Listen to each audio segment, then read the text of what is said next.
يا ابو يمن القهوة يلا عجل عجل يا كفو يا حمود كفو. اشتاد هذا ما هو كفو اشتاق. ايه شد لنا احنا وصلنا لزمن اعتز فيه رديء القوم واهتم فيها العزيز الحر. جمعوا 4 بهايم الذين المفروض يكونوا قدوة للمجتمع وقدوة للمشاهد في مقاطعهم وفي كلامهم وفي أي شيء يتكلموا فيه، ولكن أصبحوا حذاء يتحدى فيه كل يمن سواء مغترب ولا غير مغترب. هذا العينة الذين المفروض يكونوا عقال ولكن للأسف عاقلهم جاهلهم طلع في مقطع فيديو يطلع غرور وكبرياء وشوفة نفسه على عامل يمني.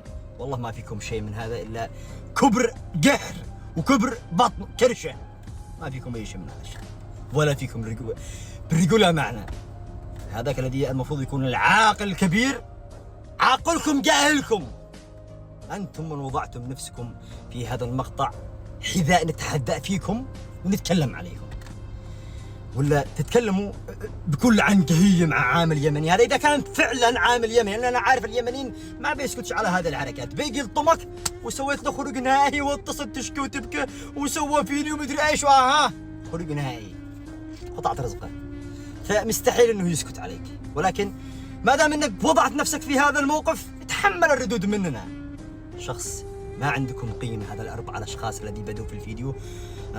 أنا مستحيل أعم الشعب السعودي. الشعب السعودي شعب أخلاقي، شعب محترم، شعب ونعم فيه، شعب ما بين إحنا وياه إلا كل الحب والاحترام. ولكن هذا النوعية الذي تطلع في الفيديوهات فيهم نقص، والنقص هذا تعبئة مننا لهم إهانة، نعبيها إهانة.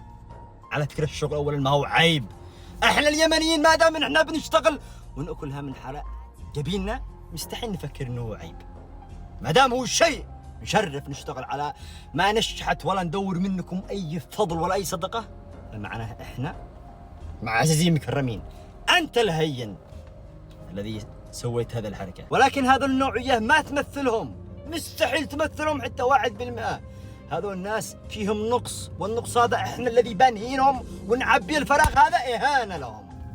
فأنتم الذين جعلتم نفسكم في هذا الموقف ونشرتم فيديو، يعني المفروض كنتم تسووا شيء نستفيد منه، بينما أنتم كبار في السن. لو قلنا شباب غاويين بنطنشكم مثلكم مثل غيركم.